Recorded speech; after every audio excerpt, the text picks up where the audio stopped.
Hello and welcome to the Fans Boxing Podcast, the podcast that asks the questions you want to hear.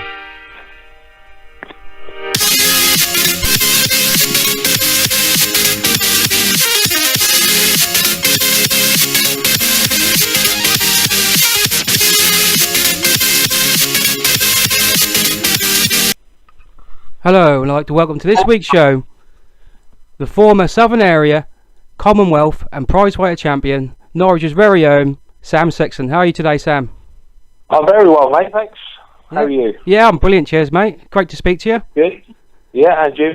Yeah, as you know, on this show, we like the fighters to take us back to where it all started from in boxing. Could you take us back to them days, what age you were and what was the reason? Oh, Christ. I was about 11. Basically, the reason I joined boxing is because, I was on the estate where I lived between me and my brother. You know, we were just fighting quite a lot. A typical sort of story, really. My mum said to me, you know, you need to get down to the gym and release some of your aggression. Yeah. And I went down there and I sort of never left. Yeah, because how long were you training before that first bout? Because I heard a lot of stories about your first bout, and I like to. How long were you training for, mate? I think I boxed when I was 12 for the first time. Yeah. I literally just went to. We used to go to boxing shows and just weigh in just to get a dinner ticket, to be honest. You know, and kind of hope there weren't a fight there for us if we weren't ready.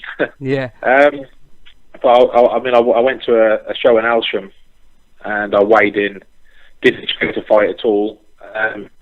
My trainer at the time, Glenn Saffer, came to me and said, you know, there's a fight here for you if you want it. And I sort of put on the spot a little bit. I said yes. 15 minutes later, I was the first fight. I was fighting a schoolboy champion. That's crazy to think, that is.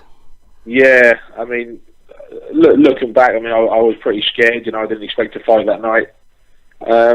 But I did box, and from what everybody told me, I gave a good account for myself. I lost on points, which I was, I told I put in a good performance, and then I just stuck with it ever since.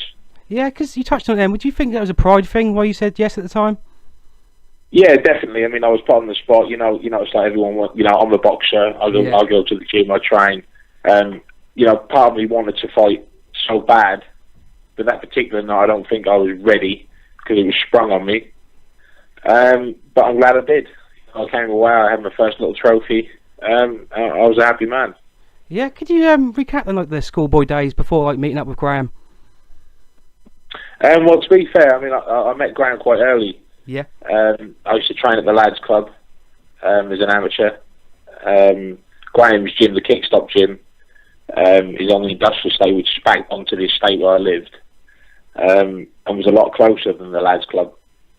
So I remember going in and just sort of sitting there and watching, the likes like Herbie Hyde train.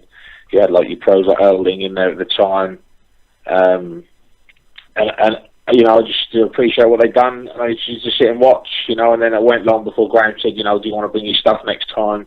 Come in the gym and have a train with us.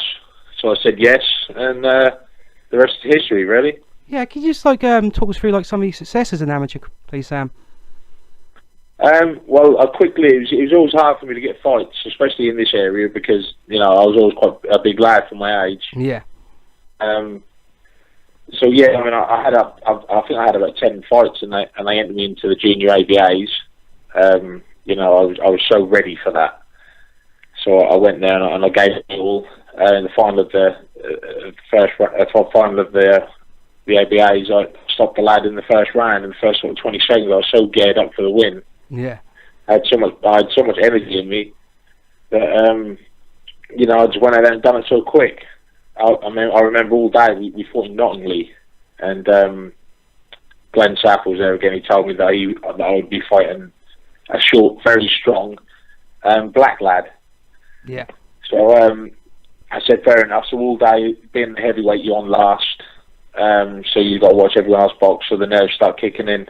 And I saw this lad who I thought possibly could be my opponent. So I sat quite close to him, trying to sort of weigh him up and give him a little bit of the eye and stuff. So to me, I was boxing this guy.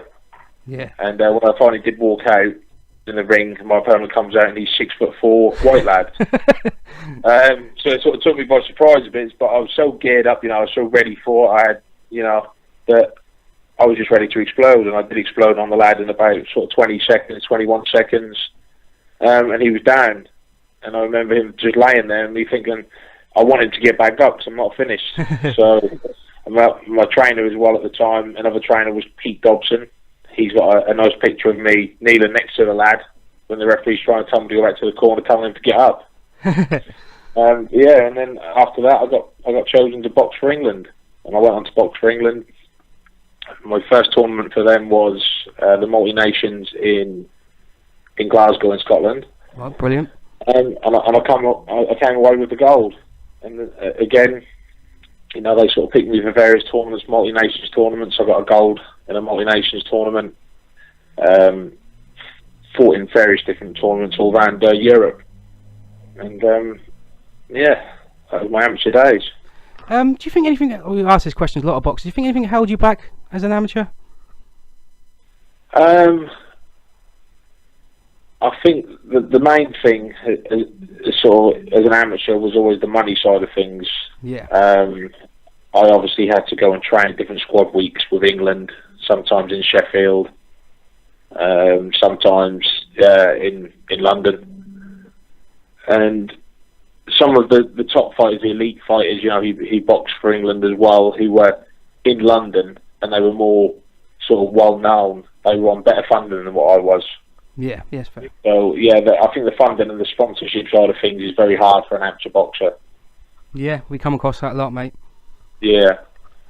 Say like we say about you meet up with Graham. What was Graham like as a trainer, mate?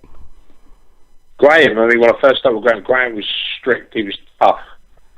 I mean, he'd make little jibes. I mean, I've always been the type I need tough, sort of the tough love kind of training. Yeah. You know, if I'm doing something wrong, I need someone to be shouting at me and telling me I'm doing it wrong. Because I've got that attitude where I've got, you know, I'll show you. You know, so Graham was like that to start with, which is really good for me. And I got in really good shape when I started training with Graham. I lost a lot of weight. Because when I first walked in the gym as an amateur, I remember one of the trainers sort of looking at me, and my dad said to him, "How long before he fights?" And he sort of looked at me as if to say, well, you know, and a little smirk to say, well, never. Oh, you know, God, yeah. I was a little bit chubby, and then that was one of the main reasons I stuck with it, really, because I just thought I'm going to have to show you. I can't let someone have that over me. Yeah. It's the stubbornness I think all boxers have got to have. Yeah, of course. So what would you say is like the main highlight of your amateur days then? For me, amateur was probably definitely winning, actually, the Four Nations up in Scotland. Yeah. You know, I was with some really good boys in the camp. We had a great time. I fought the Scottish lad as well in the final. You know, quite a hostile place in Glasgow. But everyone loved it. I got the gold medal. I came home for the first time, you know, wearing an England vest with a gold medal. You know, and I felt on top of the world. Yeah, that's crazy. A great amateur career. But why did you turn pro so young, Sam? I mean, I'd always trained in the pro gym. I've always liked the pro game. But I'll tell you what it was that actually swayed my decision. I boxed in a multinationals tournament in Madrid. Yeah. And I fought in the first round. I fought the Spanish lad, who was obviously favourite because he's his own country. I was beating him very comfortably on points.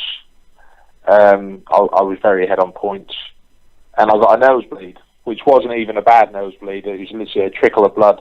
They called the doctor over. They let me carry on, which, you know, quite rightly they should have, as far as I was concerned. And then they called the doctor over again. They stopped the fight, and the Spanish lad went on to win the whole tournament and got the gold medal. So as far as I was concerned, that was my gold medal, and I was robbed of that because he was the Spanish lad. And I sort of left a bit of a sour taste in my mouth, really. And I just thought, you know, when we used to go away with the England team, a lot of the other countries were very biased, and they didn't just sort of stick together against the English, you know, in a way. I mean, they didn't really used to like us too much. I mean, everywhere we went in our England tracksuits, we were surrounded by security, bloody, you know, armed police sometimes, you know, because they thought we were troublemakers. Yeah. That's the tag we get these days, isn't it? Yeah, that's it. Because of the football, I think. Yeah. Not us boxers. Fans, I mean. Yeah. I would say, obviously your debut, 2005, Carrow Road. A lot of people want to know, was that the full stadium open at that time?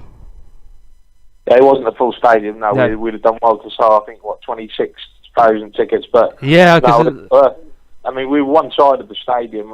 We still had a good turnout. You know, it was a very good show. We had a good turnout for that. But I think the stadium at that time was a bit too big for us. Yeah, we obviously fans realise that, but always want to know. How was the pressure of obviously turning pro on that night? To be fair, I mean, I couldn't wait. You know, I've been training very well. I've been sparring good. Graham was there as always, and you know, telling me, you know, who I was fighting. I remember I boxed a fella called Paul Bonson. Bonson, yeah. Yeah, and he was a veteran. You know, he'd had like 100 fights or 100 odd fights. Yeah. And it was my debut, so I knew it was going to be quite tough. But I went in there, I won comfortably, and got the first pro win in. Yeah, because you fought your first 2 fights in Norwich. Was that important to have like a local fights to start with? Yeah, definitely. I mean, to start with anyway, because I wanted the people that I wanted to be there. Yeah. And I knew obviously being in Norwich they could definitely make it. But then I think, you know, after that I sort of did prefer to fight away because there was not as much pressure. Yeah. Because you went up to York, you went up to York Hall, didn't you, for your first fight away, wasn't it? Yeah, I think that was this Van Keskes I fought at York Hall the first time. Yeah. How was it fighting in that famous arena? That was good because obviously being an amateur, and being into your boxing, you hear about York Hall. Yeah. That how, you know, it is like, you know, the place to fight. You know, in the country, York Hall, you've got to box at York Hall if you're a boxer. That's just the way it is. Not the best venue, looks wise, but you know, it is the place to be. Yeah. And you know, I boxed there. We got a different crowd, and we got the London crowd and stuff, and they all got behind me. Yeah, another great night. Yeah, and then it was back to a fight where I witnessed Lee Mumford fight at Mercy nightclub. Yeah. My brother-in-law made his debut there, Paul Davis. It was a great night, and it was a bit of a nasty knockout. That was, wasn't it, Sam? Yeah, it was. Yeah, I mean, I always train hard for a fight. I mean, I trained for a 6-round fight the same as I would a 12-round fight. Yeah. So I was fit. I was strong. I'd just come off, you know, 3 wins before that. I was rolling in the pro game, you know, and for me, he was just another opponent who was getting in the way. So. Again, I had to sort of make a statement, especially as well being at Mercy nightclub in front of my home crowd. Yeah. You know. That certainly was a statement. Yeah, we packed the place out, and I mean, Lee, nice fella. You know, all due respect to him and stuff. He walked onto a good shot, and it was game over, really. Obviously, you stop people in the amateurs and stuff like that, but how's it feel to like knock someone out that cold? Well, to start with, you kind of celebrate because that's what you want. You know, we don't get paid for overtime, as they say, and everybody wants that. I never look for it. I prefer to box than get into a scrap, you see. I prefer whipping someone's ass if you like on points. Yeah. But, yeah, you sort of celebrate to start with. Then I looked over and I thought, he's still not getting up. And then the paramedics were in the ring, they were giving him oxygen. Yeah, I and remember. He's still not awake. I mean, he was out for about 10 minutes, I think, Oh, you know. yeah, he was, mate. And then I did start to get a bit scared. And I did, you know, and I just, you know, I gestured to the crowd just to calm down a bit because they were still celebrating. Yeah. And as soon as I found out he was fine, then, you know, back to the celebrations again. Oh, yeah, thanks for that insight. I always wondered, like, things like that. Yeah. Yeah, and then the next fight was at the Showground. I've been for a few nights there. It was a great venue at the time, wasn't it? Yeah, I mean, a lot of people, you know, a lot of people, outsiders anyway, the Norwich people love it. You know, we are farmers. You know, that's just the way it is. People, you know, people from outside of Norwich, like, you know, London and other big cities and stuff, they called it a cattle shed and they called it what they like, you know. But it was a good venue. We fit a lot of people in there. To me, nice and spacious. You know, it was a good venue. Yeah, shame we sort of lost it, really. Yeah, of course. I said to Graham, but maybe them nights will come back. A few like MMA nights have been held there, like recently, haven't they? Yeah, I think what it is, I think, you know, as long as we get the support and we get the people there to fill the place out, we have no trouble. You know, but for personally myself, there just seems to be so much boxing on these days, but it's like the white collar shows and stuff like that and things, and then you've got like corporate boxing, white collar shows, amateur shows. There's just the UFC shows. There's a lot going on now, and you say to people, "Are you coming to the fight next week?" And they say, "Oh, we went to the one last week," and stuff like that. So it's just there's a lot going on, and times are hard for people, so they can't always afford to come. Exactly. That's why you appreciate the ones you do coming up. That's it, yeah. And then obviously you fought a couple more times at York Hall, a couple of good wins over Simpkin and Morgan. Yeah. Darren Morgan's a tough guy, wasn't he? How'd that fight go? Well, I watched Morgan fight Derek Chisora. I think it was like a month before, 2 months before, and personally, I thought that Darren Morgan won the fight. He put Chisora down with a shot which wasn't counted as a knockdown, but it was a clear shot. I thought he just nicked the fight, but still, I really fancied it. And I thought, obviously, because Chisora was coming up and he's like the name, I've got to do a better job than what he did with Morgan. So I got in there, I was very fit for that fight, and I literally just really outboxed every round. Yeah. That set up nicely. Yeah, I mean, he's a big fella. I mean, I think he's like 23 stone when I boxed him. He was massive. Yeah. And he can seriously punch. But, I mean, I could feel the wind off the punches, let alone like him hitting me. he got big, but, I done what I had to do. I stayed sharp, danced around him, and I was hitting, and I didn't get hit. Yeah, that's what you're known for, mate. And obviously, sorry, mate. No, carry on. As I say, I led that up nicely to the Sora fight and York Hall again. Obviously, you lost the fight. What went wrong in that fight, Sam? Oh God! I know you've been asked this a few times. Well, I mean, it was so many years ago now. I can actually tell the full story, I suppose. What happened? Like I said, I saw him fight Darren Morgan. He sort of, for me, he struggled with Darren Morgan a bit. So I then went on and thought, Chisora is going to be an easier fight than Morgan is for me now. I just really underestimated him. 2 weeks before the fight, I was in Egypt on a holiday. I was training out there and stuff like that, but it just wasn't the same. My trainer Graham didn't want me to go. I shared Graham that it'd be fine. We were in sort of pretty good shape before I went. Obviously, been on a holiday, you do a bit of binge eating and stuff. I had a bit of a drink. Yeah. So I honestly thought it'd be fine. I thought it'd be a comfortable fight for me. I got back. The holiday basically ruined me. I got in there and I just didn't have anything. I didn't have no energy, or I just didn't feel great at all. And then after that, it was my first loss as a pro. I sat there and I only had myself to blame, So I was very gutted and devastated that having lost my first pro fight, and especially for a reason which could have been easily avoided.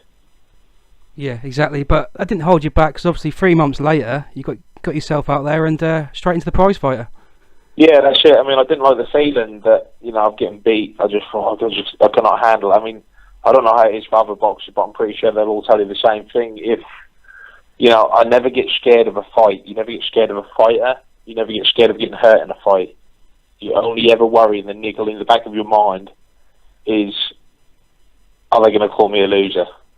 Yeah. There's only 2 men in the ring, one of you's got to lose. That's just the way it is. And after the Chisora fight, I thought, I can't do that again. I can't get beat again. Yeah. So I literally went out. I trained very hard. The Prizefighter come up. I said to Graham, let's do it. He was very happy for me to go in it as well. And we got in it. Yeah, because it was obviously a great night. It was in Newcastle, and your first fight was against another tough man in Pele Reid, wasn't it? Yeah, I mean, I grew up watching Pele Reid. I remember Pele Reid. I remember seeing him box in Norwich when Herbie Hyde fought Tony Tucker. Oh, right, brilliant. Yeah, I remember watching him, and he was just a big man, very, very strong. One of the biggest punches in the game. Yeah. That night, I think he scored a good night. I can remember, and I thought, I've always got a respect for him because I've seen him fight before. I enjoyed him. I enjoyed watching his fights. I knew he was dangerous. He's still in very good shape, still very strong and dangerous. So, part of me sort of knew, because I knew who the favourite was Chris Chris Burton was the favourite to win the prize fighter. And I knew they'd try and keep them two apart at least. And for some reason, I just knew that I was going to get Pele in the first round. So I was sort of prepared for when they drew us, and I did get him. But again, I just thought, stay out of the way, don't trade punches with him. I boxed him really well, and I beat him. Yeah, because you see a lot of fighters in the prize fighter start gassing into the second fight, but as you say, you're a mover, and you seem to get stronger and stronger as the tournament go on. Yeah, that's the thing. I think it's the same when I fight, even sparring or anything really. It's almost like, which can actually be a bad thing sometimes. You need a bit longer to get into the fight. But my plan, we had a game plan for every opponent in that tournament, and the game plan for Pele was to literally just box him, stay out of the way, don't use too much energy, because we knew we have another round or 2 rounds to go, and it's exactly what I done. I came out of the Pele fight, I felt fine, I felt good, ready for the next round. Obviously the next round we had Simpkin again, who I'd already... The rematch, yeah. Yeah, I knew, Simpkin is very strong as well. I don't know what his record suggests, because I've never really checked, but he is very strong. Yeah. So, again with him, I thought, I'm just going to box him. I know I can beat him, and then this way I'm going to be in the final. And I just knew, again, Chris Burton was going to be in the final. He was the man to beat. Everyone was plugging him for great things. Yeah. But I felt fresh. I felt fresh, and then I remember sitting in the changing rooms about 10 minutes before I had to go out, and suddenly I just crashed. I just literally crashed. All the energy, life was just sucked out of me, and there's no reason why. I just, I don't know what it was, sugar levels or what. I just completely crashed. At the time, Graham was there. We had Neil February was on the team at the time as well. And we sort of got through it. We ate a little bit. And then I was fine again. It sort of lasted for about 5 or 10 minutes. And then when I went out, I was fine. And we got the win. Yeah, because like I say, it was set up nicely for you two in the final. And he was the favourite, and you stopped him. Yeah, it was a great performance in that final. And like I say, you got stronger and stronger. Yeah, I saw him.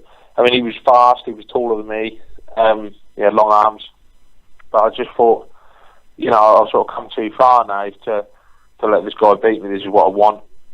And the funny thing about it is, people used to say to me, "You must have been thinking about the money when you were boxing. You must have been thinking about the pay." But it completely went from my mind. You just can't think about stuff like that. So it wasn't until after I'd stopped him, I caught him with a good, I think it was an overhand right, and then I just didn't let him off the hook then, basically. And then all I can remember then after that is just sort of celebrating in the ring. I think it was Barry Hearn got in the ring. And it wasn't until then I just thought, oh, hang on, there we go, I've just won the money as well. And then it was just made 10 times, everything was just 10 times better. Yeah, I think it was reported 25k, wasn't it, or something like that? It was, yeah. It went up to 32 in the end. Oh, brilliant. But it was just one of them things. Because you've invested your money well, I've heard, and you've got your diner, the knockout diner. Where did you get your sensible head from on that side? Well, to be fair, I never really did have a sensible head. All right. I was sort of brought up, none of the family really had money. We weren't a very wealthy family at all. We did sort of struggle for what we did have, but yeah, I sort of taught myself along the way, really. Then I got the injury, which sort of kept me out for a little while, so that was my chance to put a bit of money into something, so I got the diner. Yeah. And I just thought, that I'll keep a steady income coming in, which was great while I was off. But now I'm back. I've been back, since September, and I have actually quit the diner now. Have you really? Yeah. Yeah, I'll concentrate solely on the boxing again now. I've got no distractions this time. Touch wood. Yeah. So I'm 100%, full time on the boxing again now. Yeah, just saying that after that prize fight, when did your life change? Obviously, with the media and stuff like that. Yeah, as you can appreciate, Norwich is not really a massive place. It's big enough, but it's not a massive place. So it did sort of become a little bit of a celebrity, really, if you like. It was quite nice to walk down the street and people recognise you and stuff, and and it sort of did change, really, because obviously I had the money that I wanted that I needed to concentrate more on training and stuff as well. I didn't have to work. Yeah, it's just quite nice to just walk around your own city and people recognise you and, you know, and just respectful to you and stuff. Yeah, that's great to hear. And obviously a couple of months later after that, or I think, 2 months later, it was straight in for the Southern Area fight. Yeah. How did that title feel for you, mate, winning that? Well, it was like, you know, like my first title as a pro, obviously apart from the prize fight, is my first belt, if you like. So, again, I trained very hard for it. I knew who I was fighting. I knew he was definitely no world beater. And, you know, I was pretty confident of getting the win. And I did. I think it was the 5th or 6th round that I stopped him. Yeah. Yeah, and then that belt, you know, that belt was my world title at the time. I came home, I was buzzing, you know. But then after a little while, you get the hunger back again, and suddenly that belt's not good enough. You want another belt. You want a better belt. Yeah, and obviously that didn't take long for that to come up, did it? Yeah, that's it. I mean, they offered the fight. Well, they sort of offered the fight, should I say, against Rogan. We got a call from Dean Powell, bless him, rest in peace, Dean. We got a call, just sort of in passing conversation, really. You know, would I fight Martin Rogan? And bearing in mind, Martin Rogan was just beating everybody. Yeah. He'd also won the prize fighter. He beat Lee Harrison. He'd knocked out Matt Skelton. Yeah. You know, he was European champion at the time.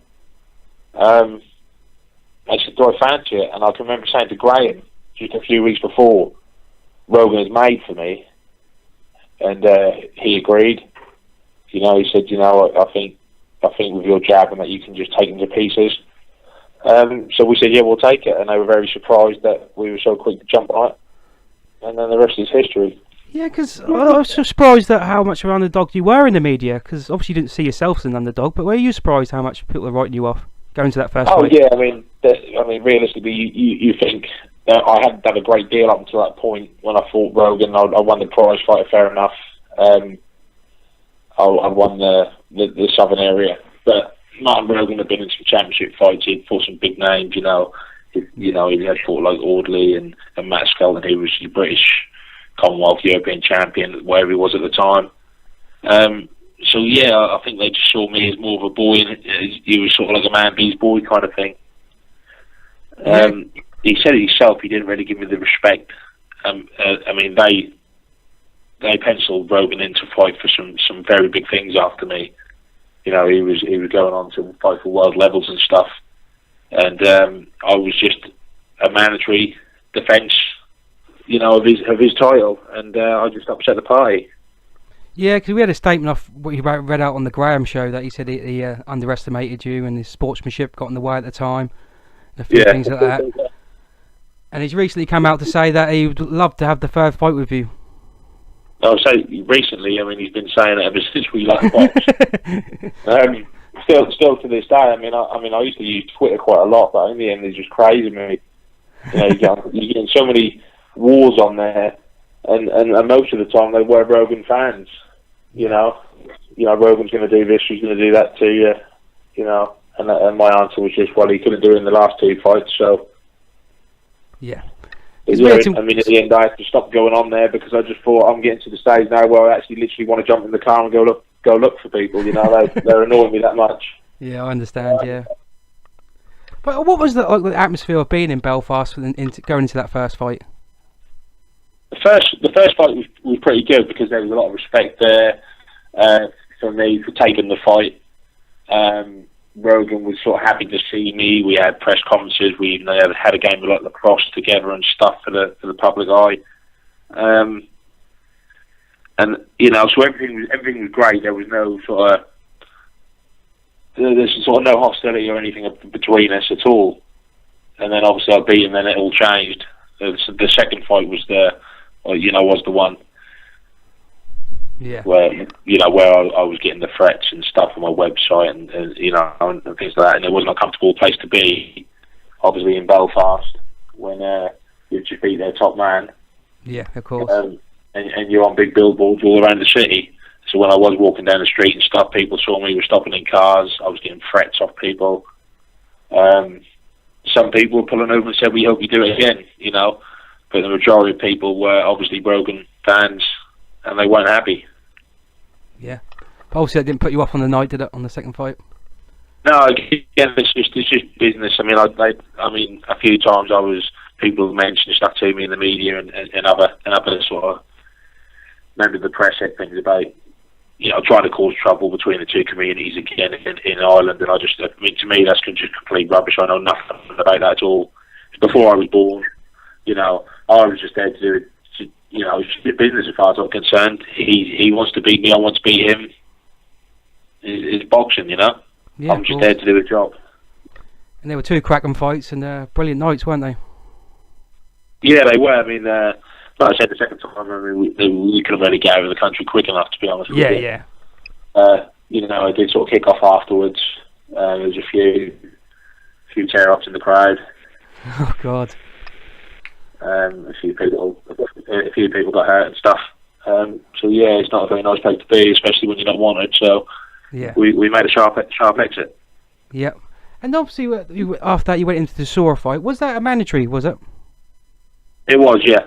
Yeah. Well, it wasn't mandatory. They wanted the board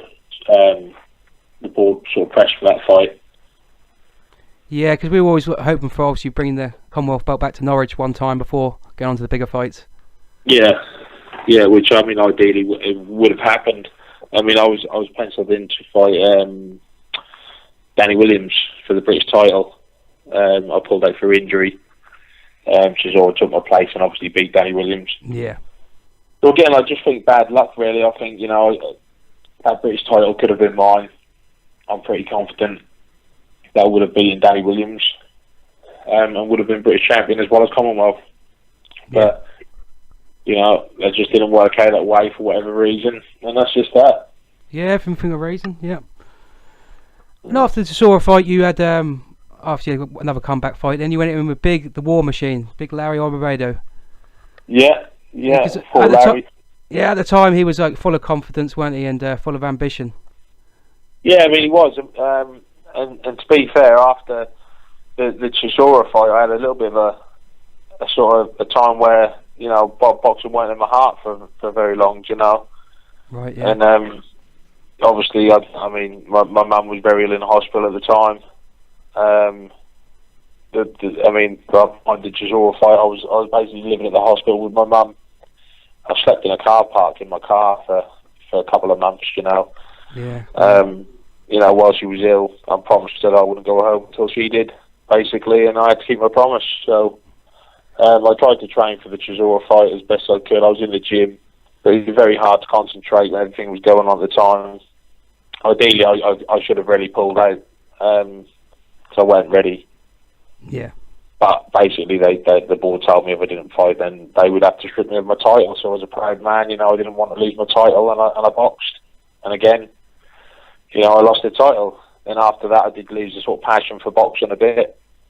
You know, and times ran down the gym were just getting a bit stale and stuff, and I needed something. So I went, you know, me and Graham jumped in the car again. We went up to see Frank Warren, and the man to beat at the time was the War Machine, Larry. So yeah, he was big, strong. He was knocking everybody out. Everyone was scared of him, you know. And he was a tough fight. But I just thought, if I'm going to get back into this again, I've got to jump in at the deep end. And I've got to fight him. And if I can pull off a good fight, you know, a good win, you know, against Larry, then I've got to be in line for a British title shot again. Yeah, because at the time I didn't really know obviously your background problems going into that fight, but you seem to be full of confidence in that Larry fight, and you started so fast.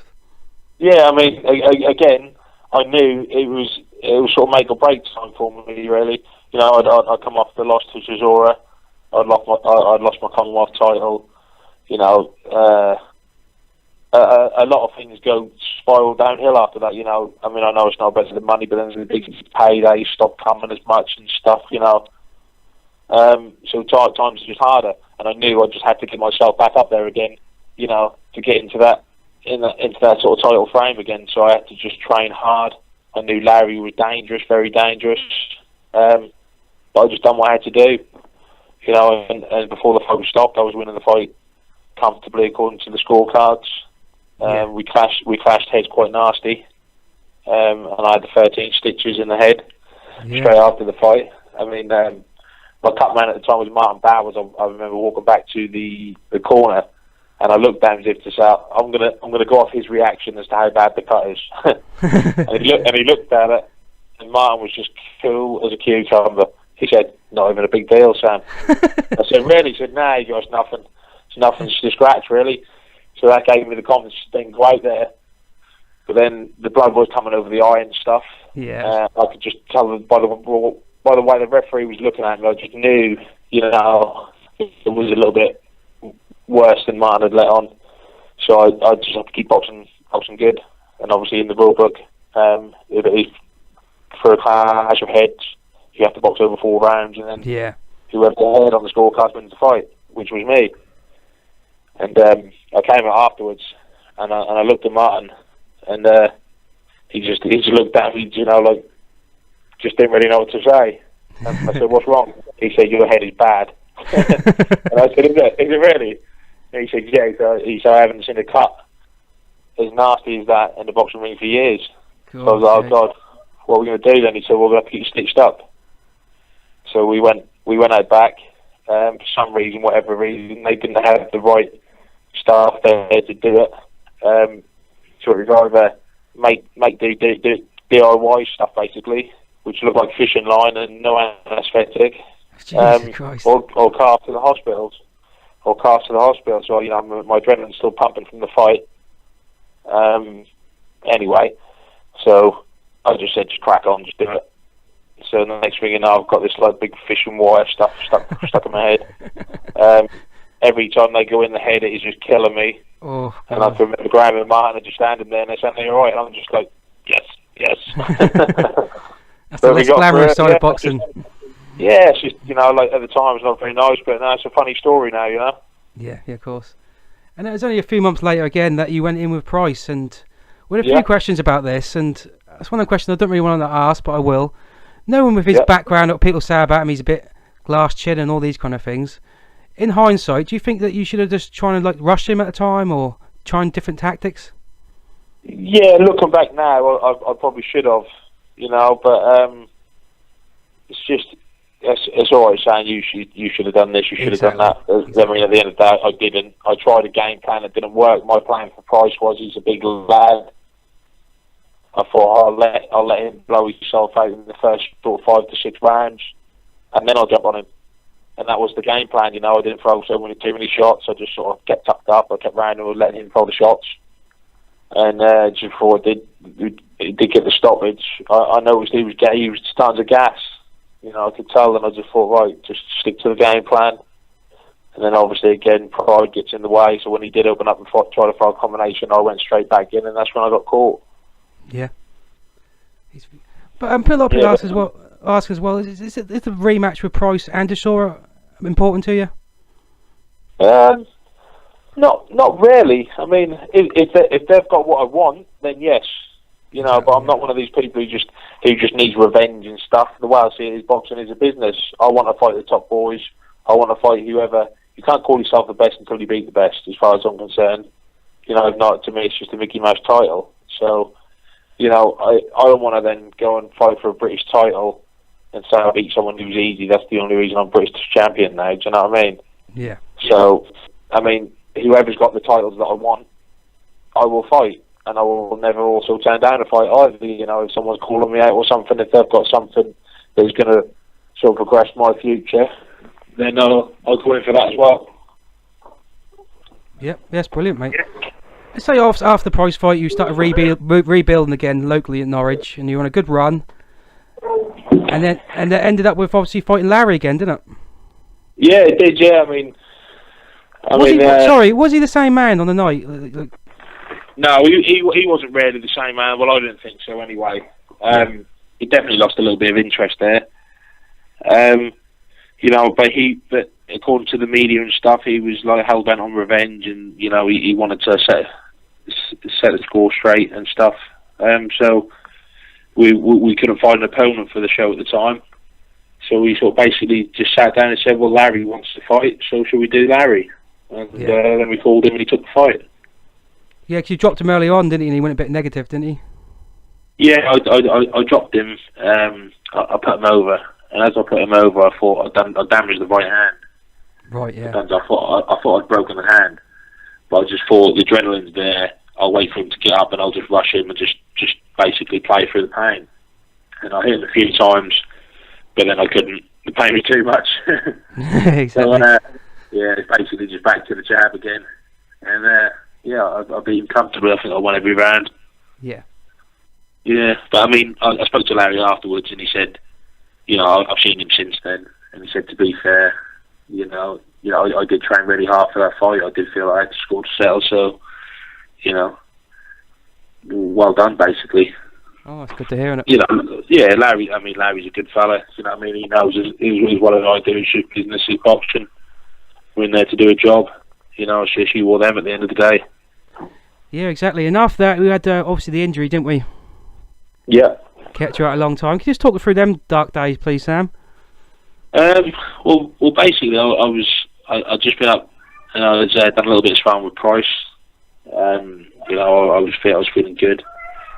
Then I got a call up to go and spar with Klitschko in Austria, which I just jumped on, just for one experience. Went out there, we done 4 weeks out there. Again, great. Sorry, how do you deal with Klitschko on them camps? Yeah, it was good, mate. Yeah, it's good. I mean, the first time we sparred, and obviously I was a bit cautious like everybody else. I sort of kept tucked up one and stuff. He's big, he's strong. We got through the camp. I did get a broken nose from my troubles. But yeah, apart from that, I loved it. Everything about the camp was just great. It was spot on. They treat you fantastically. They put you up in 5-star accommodation. Everything you need is to hand. Anything you want, massage, spas, everything. So I basically just lived like a king out there for nearly 5 weeks. They were happy with my work, so they asked me to come back again. The next time was even better. I was a bit more confident sparring him. Just got stuck in. In the end, they sort of more or less promoted me a chief sort of sparring partner, really, and I was doing a lot more rounds than a lot of the other lads. And I came back from there. I was feeling great, feeling stronger and fitter than ever. My confidence levels had gone sky high. They were talking about a tournament, a WBC tournament that I was being entered in. The World Cup, was it? Yeah, the WBC World Cup. Yeah. Unfortunately, the president died of the WBC, and that sort of got put on hold a little bit. Then after that, I'm just trying to think now.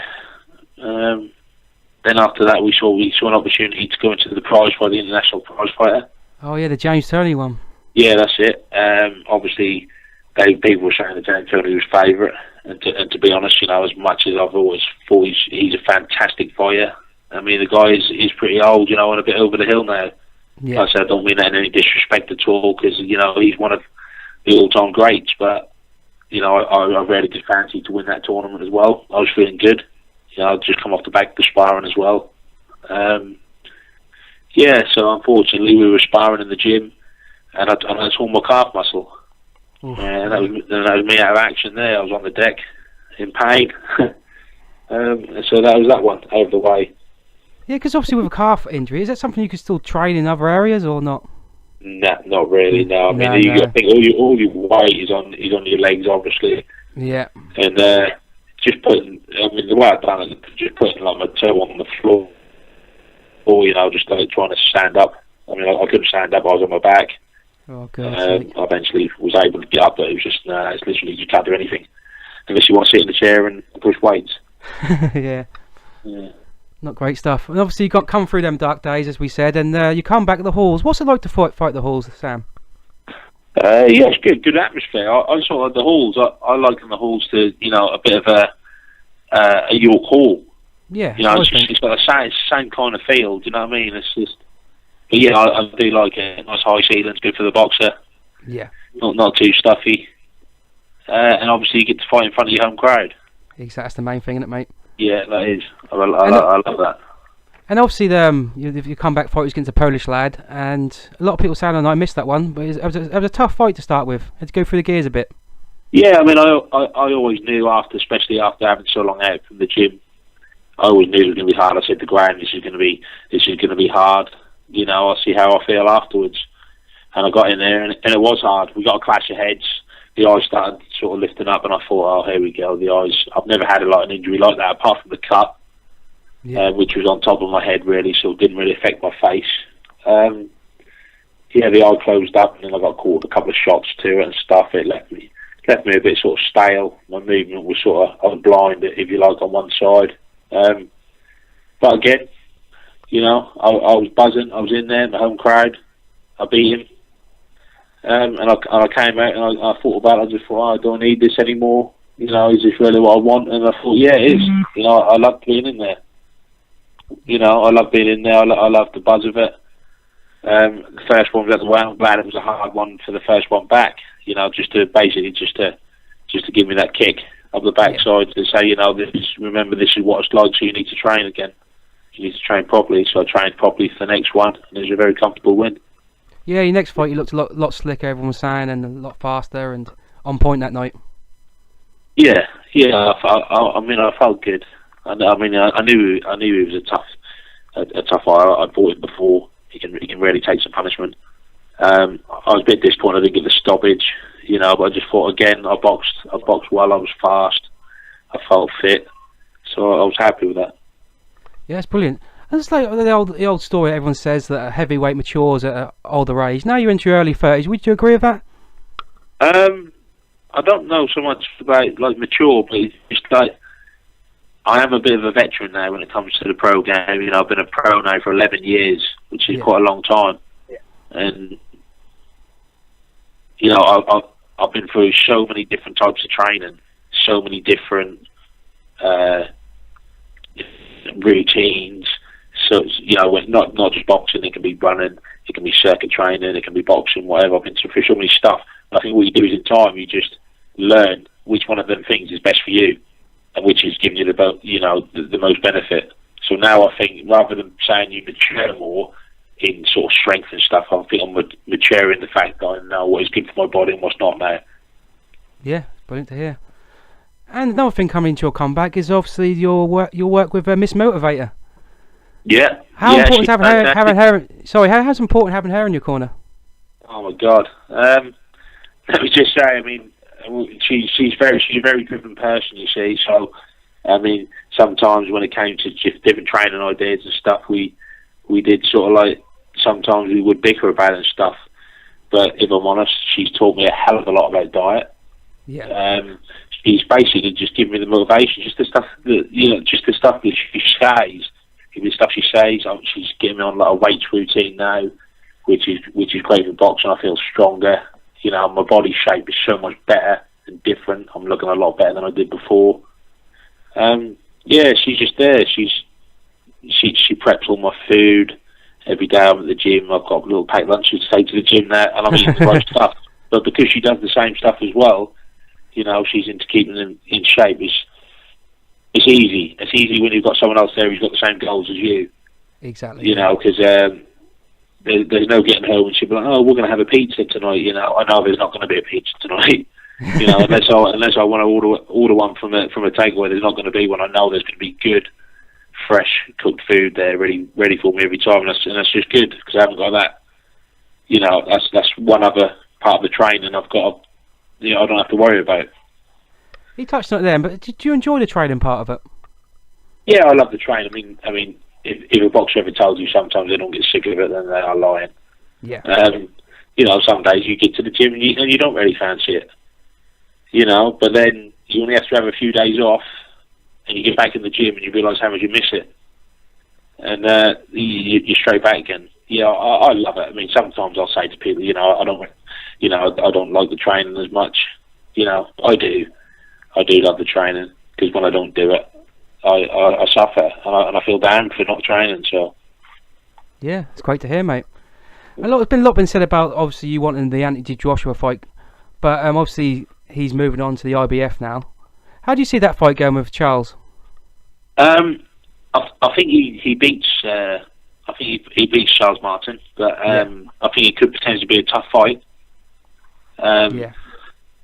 Charles Martin's definitely got the tools to, cause an upset there. I say upset because let's face it. I mean, Anthony Joshua is the one everyone wants to see do well. But yeah, I mean, I would have. He's a good fighter. I respect Anthony Joshua and stuff, but I just saw some flaws in the Dylan White fight that I thought maybe I could tweak this. I can sort of capitalise on, if you like. Yeah. But obviously it didn't come off. He said he wanted to win the Lonsdale belt outright. I thought, well, there you go then. I'm an opponent, I'm a British fighter. Here's your chance. Who else is ready to fight in the division now? Other people are doing different things. So I did really fancy the fight, yeah. Unfortunately, it didn't come off, and that's, again, one of them things. Yeah, obviously, respect him for taking the shot, but maybe a bit too soon, but we'll see on the night. Yeah. But obviously leaves the belt, hopefully the belt vacant. Who do you think tops the list for going in with you for that belt? You know what? I honestly don't know. It just depends what people want to do. Yeah. You've got Allen and Towers going in the eliminator, aren't you? Yeah, they're going to fight for is it an eliminator? Is that what the board have made this an eliminator, have they? Or? Yeah, just a normal eliminator, not a final one, mate. Yeah, right. So, I don't know. I mean, I'd like to think, from sort of previous form and stuff, they wouldn't want me to fight an eliminator, but if must, I mean, who do I fight from the eliminator? Exactly. Yeah, some good. So, were you down to fight Cornish at one point a couple of years ago? Yeah, that's the point. Yeah, I was down to fight Cornish, and that's when I done the back. Yeah, right. Yeah. Yeah, I cracked a disc in my back. And, it was up in Scotland, wasn't it? Yeah, they were talking about a fight up in Scotland. Yeah. Yeah. I think it was about 8 weeks before the fight I had to pull out, and then I was out for 2 years. Yeah, crazy stuff. Yeah, I cracked the disc, I was told, and then I had an MRI scan as well, and they said that I dislocated the spine for the pelvic bone or something. Oh. So it was quite sort of serious, really, and very frustrating as well. Yeah, not much luck, have you, mate? Yeah, it was just one of the things that makes it all worthwhile when it does happen, I suppose. Exactly, mate, exactly. Moving on to obviously you've got the Halls coming up on March the 4th. How are you feeling going to that fight, Sam? I know it's not far off now, is it? Yeah, feeling good again. Like I said, this time I've had the full support, of this motivator UK. I mean, she's massaging me as well. I've got sports massage to hand whenever I want. The food's there. I mean, I feel in great shape. So yeah, I'm feeling good. The best shape I've felt, I've been in for a lot of years. I always ask myself this because obviously you being like a heavyweight in the gym and in many about. I know you spar like Ian Martell a lot. Yeah. What kind of other spars do you get? Pardon, say that again. Sorry, I know you spar Ian Martell a lot, but who else do you spar? It depends. I mean, I leave that down to Graham. He gets people in from all over the country. Sometimes, we can spar some of the lighter boys down the gym to work on speed and movement.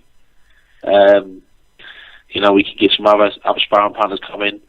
After the last fight, I did hurt my hand, which was sort of like, I couldn't really use the right hand too much all the way through December, which was pretty disappointing because I had a call from David Hay, who wanted asked me for some sparring for the Moray fight. Oh, really? Yeah, so I had to sort of leave him hanging a little bit. I said, well, I definitely want to spar, so just give me a week to see how the hand is. So we contacted him again a week later, and I just said, look, I don't want to mess you around. Hand's not good, so we're going to have to leave it this time. Oh, that's a pity. Yeah, so that would have been, that would have been some good sparring. Yeah, brilliant. So if anyone looking to get tickets off you, what's the best way of getting them?